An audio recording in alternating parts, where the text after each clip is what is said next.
She was just a maid. He was a billionaire who mocked her dreams. When he threw down an impossible challenge, "Play that violin and I'll marry you," everyone laughed. But when her fingers touched those strings, the entire ballroom fell silent. Tears streamed down faces. Hearts shattered and healed in the same breath. What happened next changed everything, because some melodies don't just touch your ears, they possess your soul. And this one came with a price neither of them expected to pay. If this beginning has already moved you, comment here where you are watching from. The crystal chandeliers of the Okonkwo estate blazed like captured stars above Lagos's most exclusive gathering. Chidi Okonkwo stood at the center of his marble ballroom, surrounded by Nigeria's elite, his laughter cutting through the classical music like a knife. At 32, he'd built an empire in tech and real estate, and tonight's charity gala was just another stage for displaying his wealth. Another. "Champagne," he called out, snapping his fingers. Amara Nwosu appeared instantly, her simple black uniform stark against the glittering evening gowns surrounding her. At 26, she'd worked as a maid in the Okonkwo household for 2 years, invisible to most guests, essential to none. She carried the champagne flute on a silver tray, her eyes downcast as trained. "Here, sir," she said quietly. Chidi barely glanced at her, but his friend Emeka noticed the violin case she'd tried to hide behind. "A curtain earlier." "What's that, Chidi?" "Your maid plays music." "Before continuing, I need you to understand something. Stories like this don't happen by accident. They happen because someone chose to see beyond the surface. If you want to witness more moments where the impossible becomes real, hit that subscribe button. You won't regret it." Chidi's eyes followed Emeka's gesture, landing on the battered case. His lips curled into a smirk. "You play violin." He said it like an accusation. Amara's fingers tightened on the tray. I study, sir. At night, after work." The crowd around them grew interested. Someone whispered. Someone giggled. Chidi felt the attention and fed on it like oxygen to flame. He'd built his fortune on reading rooms, knowing exactly what performance people wanted. "Bring it here," he commanded. Amara's heart hammered against her ribs. She retrieved the case with trembling hands, knowing whatever came next wouldn't be kind. Rich people didn't ask about poor people's dreams because they cared. They asked because they enjoyed watching those dreams crumble. Chidi took the case, opened it, and pulled out the violin with the carelessness of someone handling a toy. The instrument was old, its varnish worn, its strings slightly mismatched. He'd spent more on his watch than this violin cost new. "This," he held it up for the crowd. Laughter rippled through the ballroom. "You think you can play this?" "I practice every day, sir." Amara's voice was steady, despite her fear. "My father was a musician before what? Before reality hit." Chidi's smile was cruel, sharpened by expensive whiskey and the certainty of his own superiority. "Let me guess. He had dreams too." "Dreams don't pay bills, Amara. I pay your bills." The crowd murmured agreement. These were people who understood money, power, the natural order of things. Maids cleaned, millionaires decided. That was how the world worked. But something in Amara's eyes flickered, not defiance. Exactly, but something deeper. Dignity, perhaps. The kind that couldn't be purchased or destroyed because it came from somewhere money couldn't reach. Chidi saw it and felt suddenly, inexplicably angry. How dare she stand there with that look, as if she possessed something he didn't? He'd conquered Lagos's business world before 30. He owned 3 estates, 2 in Abuja, 1 in London. Presidents took his calls. What did she have? A worn violin and foolish dreams. "Tell you what," he announced, loudly, making sure every guest heard. "I'll make you a deal. Play something on this violin, play it well enough to make me feel something, anything, and I'll marry you." The ballroom exploded with laughter. Someone clapped, someone else whistled. Emeka nearly spilled his drink. "You can't be serious, Chidi," a woman in diamonds called out. "Completely serious." Chidi handed Amara the violin, his eyes glittering with malice disguised as amusement. "But when you fail, and you will fail, you resign. Tonight. No notice, no severance. You just leave." Amara took the violin, its familiar weight settling against her shoulder like coming home. Her father's words echoed across the years. "Music isn't what you do, Amara. It's who you are. Never forget that." The crowd pressed closer, phones out, ready to record her humiliation. This would trend on Nigerian Twitter by midnight. "Poor maid challenges billionaire. Instant comedy." Chidi crossed his arms, waiting for the inevitable surrender, the tearful apology. Instead, Amara closed her eyes and brought the bow to the strings. What came next would haunt him forever. Would you have the courage to face a challenge like hers? Comment, I would, or I wouldn't. The first note cut through the ballroom like light through darkness. Amara's bow moved across the strings with a confidence that silenced the laughter instantly. The melody started soft, almost hesitant, like the first drops of rain before a storm. Then it grew. God, how it grew. Chidi's smirk began to fade. This wasn't the amateur scratching he'd expected. This was something else entirely. The music swelled, filling every corner of the vast ballroom, and with it came something unexpected. Emotion. Raw, unfiltered emotion that bypassed thought and grabbed directly at the chest. Amara played with her eyes closed, her body swaying slightly, and it was clear she wasn't performing for the crowd anymore. She was somewhere else entirely. Her fingers danced across the fingerboard with precision that spoke of thousands of hours of practice. The vibrato was controlled, expressive, each phrase built on the last, telling a story without words. It was Tchaikovsky's violin concerto, the opening movement, but played with such feeling that it might have been composed specifically for this moment. Around the ballroom, the atmosphere shifted like weather changing. The first person to cry was Mrs. Adeyemi, a society matriarch who hadn't shed a tear in public since her husband's funeral 3 years ago. The music found something buried deep inside her and dragged it to the surface. Then others followed. Emeka, Chidi's usually jovial friend, stood frozen with moisture gathering in his eyes. A young couple near the champagne fountain clutched each other's hands, remembering what brought them together. Even the servers stopped moving, captured by the melody. Chidi felt something crack inside his chest. The music was describing loss. He could hear it in every note. Loss and longing and a love that transcended absence. How did she know this? How did a maid understand grief that even his millions couldn't protect him from? His mother. God, his mother. She'd died when he was 14. Before the money, before the empire. She'd loved music. Used to hum while cooking, filling their small apartment in Yaba with melodies that made poverty feel like abundance. He'd buried those memories under concrete and steel, convinced that remembering weakness made you weak. But Amara's music was excavating everything he'd buried. She moved into a variation, her interpretation shifting from mourning to something more complex. Hope, struggling against despair. Beauty refusing to surrender to ugliness. Her father, Chidi realized suddenly. She was playing her father's memory, channeling whatever story he'd carried. The technical difficulty of the piece would have challenged professional musicians. The double stops, the rapid passages in the upper register, the demanding bow control. She navigated them all with the ease of someone for whom the violin was a second voice. This wasn't hobby playing, this was mastery earned through sacrifice. Chidi's hands were shaking. When had he last felt anything this deeply? His empire was built on control, on never showing vulnerability, on treating every interaction as a transaction to be won. He'd convinced himself that feelings were luxuries he couldn't afford, distractions from the serious business of wealth accumulation. But standing there watching his maid, this woman he'd mocked, this person he'd considered beneath notice, he felt the walls he'd built crumbling like paper in rain. Amara approached the climax of the piece, her entire being focused on the instrument. Sweat beaded on her forehead. Her arms must have been burning with effort, but she showed no sign of stopping. The music demanded everything, and she gave it willingly. The final passages were cascading runs that seemed to defy physics, notes tumbling over each other like a waterfall of pure emotion.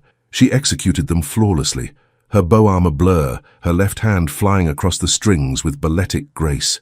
Then, the final note. She held it, letting it ring through the ballroom, letting it settle into every heart present. The vibrato was perfect, controlled yet emotional, technical yet transcendent. When she finally lowered the violin, silence reigned absolute.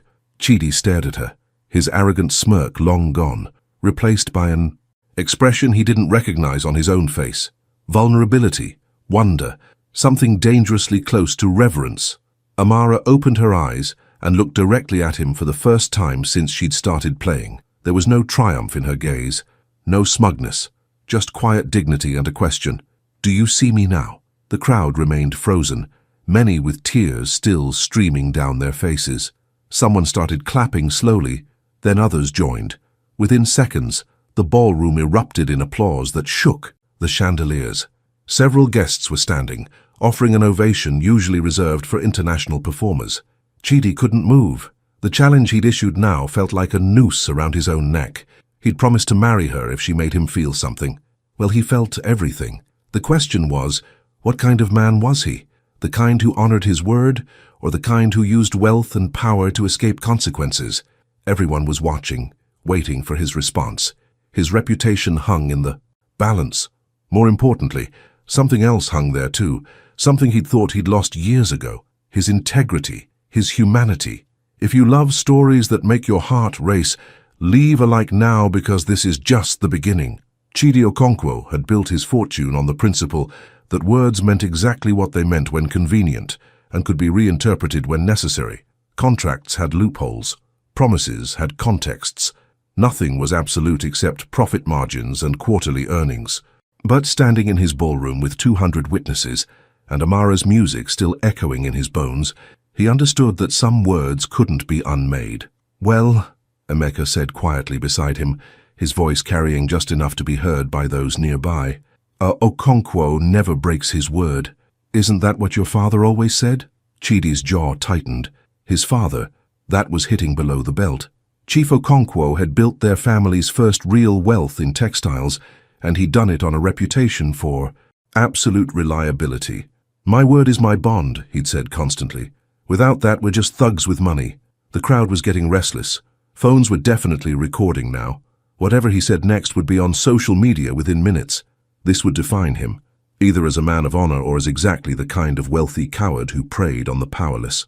Amara stood perfectly still, violin at her side, waiting. She didn't look triumphant or expectant. She just looked tired, as if the music had drained something essential from her core.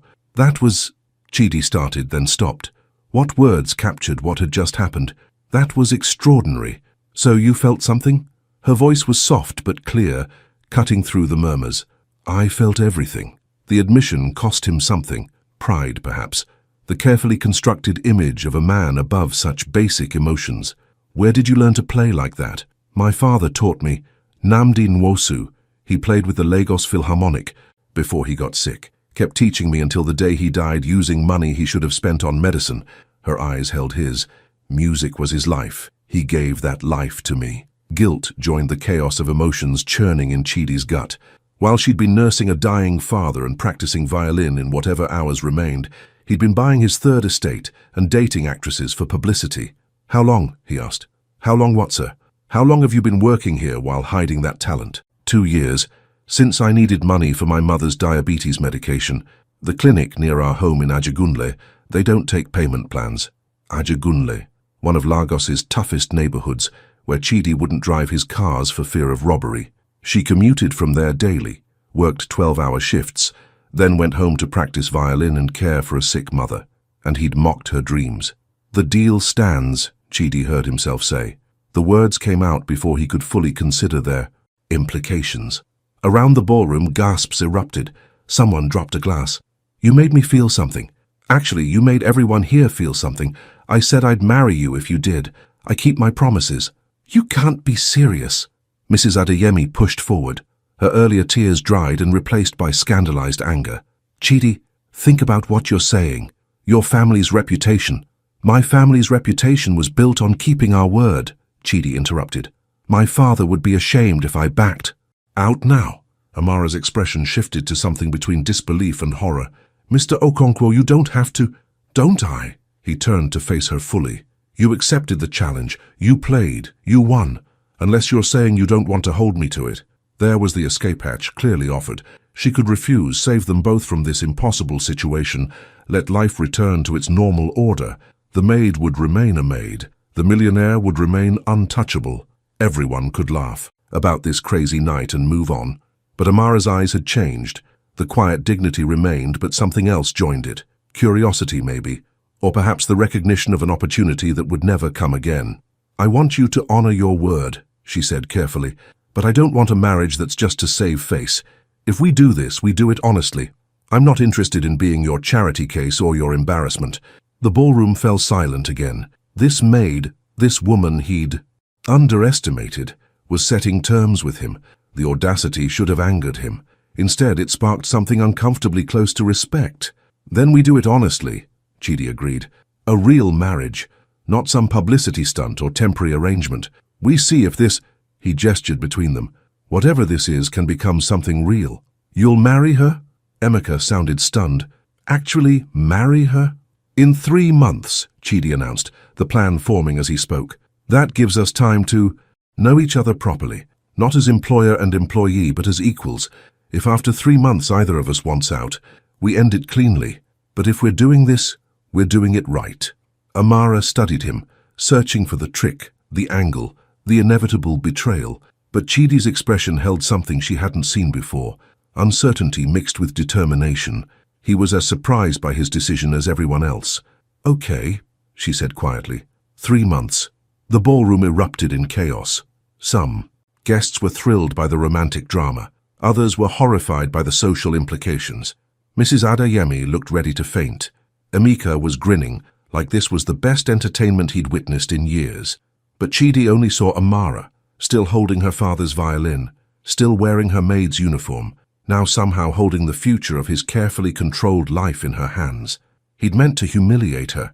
Instead, she'd cracked open something in him that he'd thought permanently sealed. The next 3 months would determine whether that crack would heal or shatter him completely. The news spread through Lagos faster than Harmattan winds through open windows.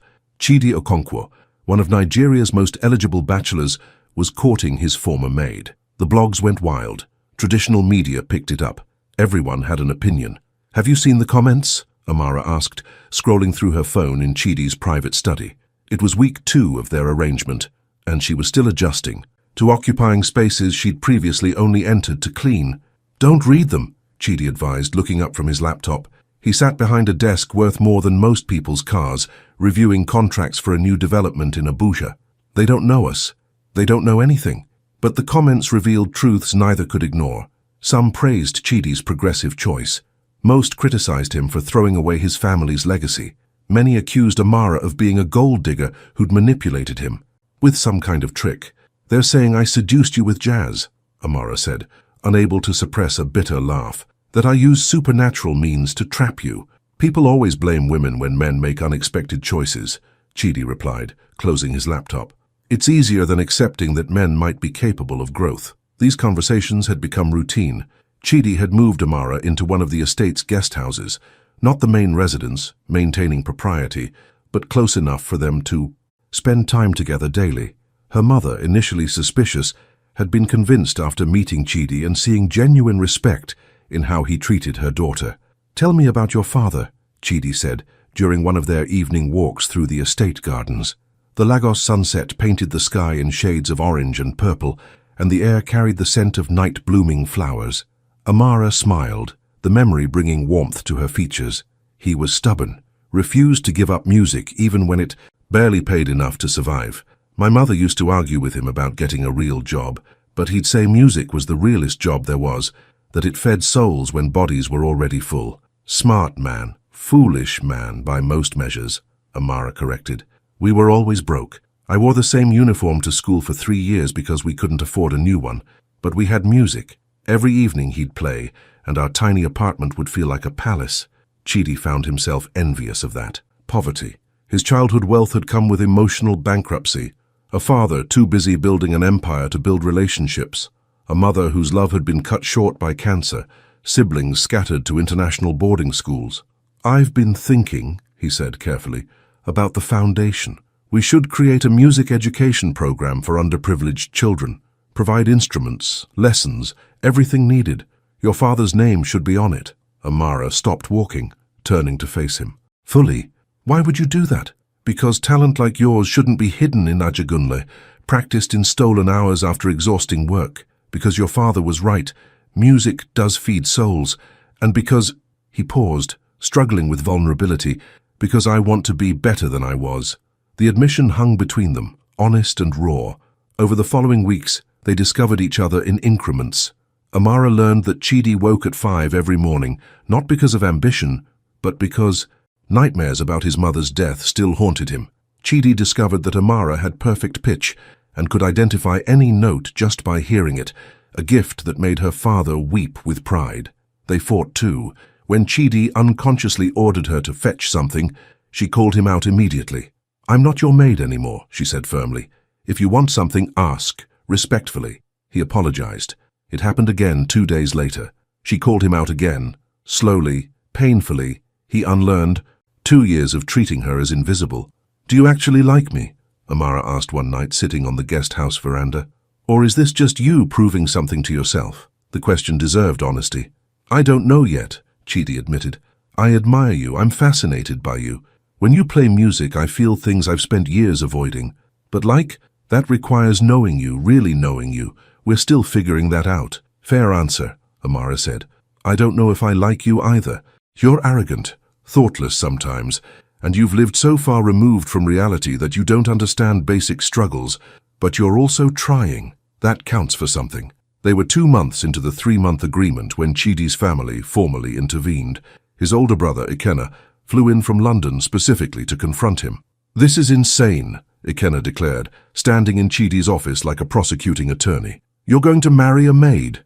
Do you understand what that means for our family's social standing?" "Our family's social standing is built on oil money and lucky investments," Chidi shot back. "It's not royalty. We're rich, not noble. And you want to stay rich? Then marry appropriately. There are daughters of senators, CEOs, people who can actually help expand our influence. What does this girl offer?" "Her name is Amara. And she offers something none of those senators' daughters could. She makes me want to be someone worthy of her." Ikenna stared at him as if he'd gone mad. Perhaps he had. Perhaps love was a kind of madness, a temporary insanity that made people do irrational things. But watching Amara practice violin in the estate's music room, her entire being focused on creating beauty from wood and string, Chidi couldn't convince himself this was wrong. The 3-month deadline approached like an execution date. They'd grown closer, developed genuine affection, shared vulnerabilities. But marriage? That was permanent, binding, terrifying. "We need to decide," Amara said with 1 week remaining. "Are we really doing this?" Chidi looked at her, really looked, not at the former maid, not at the violin prodigy, but at the woman who'd somehow become essential to his daily existence. Life before Amara felt like watching the world through scratched glass. She'd cleaned the glass, and he could finally see clearly. "Yes," he said, "if you'll have me. Even knowing your family will never fully accept me. Even knowing society will always whisper. Especially knowing all that, because if we can survive this scrutiny, we can survive anything. Do you believe love can bridge any gap?" The wedding took place not in a 5-star hotel or exclusive club, but in the small church in Ajigunle, where Amara's father had played violin every Sunday for 20 years. Chidi insisted on it, despite his family's protests and his friends' disbelief. "This is where her story began," he told Ikenna, who'd reluctantly agreed to attend. "If I'm joining that story, I start where she started." The church was humble. Cracked concrete floors, wooden pews worn smooth by decades of use, a roof that leaked during heavy rains. But it was packed. Half the neighborhood came, drawn by the impossible fairy tale. A millionaire marrying a local girl. People needed to see it to believe it. Chidi's world attended too, though many came more from morbid curiosity than genuine support. They filled the back pews, designer suits and expensive jewelry, contrasting sharply with the congregation's Sunday best. Amara walked down the aisle to violin music, played by former colleagues of her father's, musicians who'd refused payment because this was for Namdi's daughter. She wore a simple white dress, elegant without being ostentatious, and carried a bouquet of flowers picked from the estate gardens. Chidi watched her approach and felt his heart do something unfamiliar, skip, stumble, then beat with renewed purpose. 4 months ago he hadn't known her name. Now he couldn't imagine his life without her in it. The pastor, an old man who'd known Amara since childhood, smiled at them both. "We're here to witness something unusual," he began. "Not just a marriage between 2 people, but a bridge between 2 worlds. The question isn't whether these worlds can coexist. The question is whether these 2 people can build something stronger than the worlds they came from." The ceremony was brief, personal, more meaningful than any elaborate production could have been. When Chidi said "I do," he meant it with a conviction that surprised even him. When Amara echoed the words, her voice steady and clear, The church erupted in applause. The reception was held in the estate, a compromise that allowed both worlds to celebrate together. Under a massive white tent erected on the lawn, guests from Ajagunle mingled awkwardly with Lagos's elite. The contrasts were stark. Old women in traditional wrapper and blouse chatting with society ladies, en haute couture, young men from the streets sharing tables with business executives. Chidi and Amara navigated the space together, ensuring everyone felt welcome. When it was time for the first dance, instead of a DJ playing popular music, Amara picked up her violin. "I'm going to play something," she announced to the gathered crowd. "A piece my father composed but never finished. He called it Bridge. I finished it for him, and I'm playing it now because that's what today is. A bridge between different lives, different worlds, different dreams." She began to play, and the music wove through the tent like a living thing. It started with a melody that sounded like the streets of Ajagunle, raw, gritty, full of struggle and survival. Then it shifted, incorporating elements of classical composition, refinement, structure, but neither melody dominated. Instead, they danced around each other, distinct yet harmonious, creating something more beautiful than either could achieve alone. Chidi held Amara while she played, swaying gently to the music she created. Around them, guests began to dance too. The society ladies with their husbands, the neighborhood aunties with their partners, young and old moving together in shared appreciation of something transcendent. Mrs. Adeyemi, who'd opposed the marriage most vocally, stood watching with tears streaming down her face for the second time in 4 months. When the music ended, she approached Amara directly. "I was wrong about you," she said simply. "I judged you based on where you came from instead of who you are. I apologize." "Thank you," Amara replied, gracious in her moment of triumph. The evening progressed with speeches, laughter, and the kind of joy that comes from witnessing something genuinely special. Emeka, serving as best man, told embarrassing stories about Chidi's single days. Amara's mother, speaking in Igbo that Chidi was learning to understand, thanked God for bringing such an unlikely blessing to their family. But the most important moment came later, after most guests had left and the tent held only close family and friends. Chidi stood to speak, pulling Amara up with him. "4 months ago, I made a cruel joke at someone's expense," he began. "I challenged this woman to do something impossible, expecting to humiliate her. Instead, she revealed exactly who was truly humiliated: me. I'd become so focused on wealth and status that I'd forgotten the most basic truth, that every person, regardless of their position, carries entire worlds inside them. Amara didn't just play violin that night. She showed me that I'd been living half a life, content with success, while missing out on significance." He turned to face Amara fully. "You make me better. You challenge me. You refuse to let me hide behind money or power. And you do it all while maintaining a grace and dignity I'm still learning to emulate. I don't know what our future holds, but I know it'll be real. No pretense, no performance. Just 2 people trying to build something honest." Amara squeezed his hand. "We're both learning," she said. "You're learning that money can't solve everything. I'm learning that having resources doesn't automatically make someone shallow. We're meeting in the middle, building our bridge." The small remaining crowd applauded, and the celebration continued into the Lagos night. Months later, when asked by journalists about their unlikely marriage, Chidi always returned to that first night, that impossible challenge. "I thought I was testing her," he'd say. "Turns out she was testing me. She tested whether I was the kind of man who kept his word, whether I valued honor over convenience, whether I could see past my own prejudices. I almost failed. Thankfully, she gave me a second chance." The Namdi Nwosu Music Foundation launched 6 months after the wedding, providing free music education to children across Lagos's underserved communities. Amara ran it personally, bringing the same passion she'd brought to her violin practice. Hundreds of children who would have never touched an instrument were discovering the same magic her father had passed to her. Chidi's business continued to thrive, but he ran it differently now. The ruthlessness that had built his empire was tempered by consideration for people beyond profit margins. When employees faced personal crises, he remembered Amara choosing between her father's medicine and her own dreams. Their marriage wasn't perfect. They argued about money, about family expectations, about how to balance their different worlds. But they argued honestly, without the pretense that had characterized Chidi's previous relationships, and they always came back to the bridge they were building together. Sometimes shaky, often difficult, but undeniably real. On their first anniversary, Amara played at the same ballroom where everything began, but this time she played as Chidi's wife, as director of a growing foundation, as someone who'd earned her place not through challenge or mockery, but through undeniable talent and unshakable dignity. Chidi stood in the same spot where he'd once mocked her dreams, but instead of arrogance, his expression held wonder.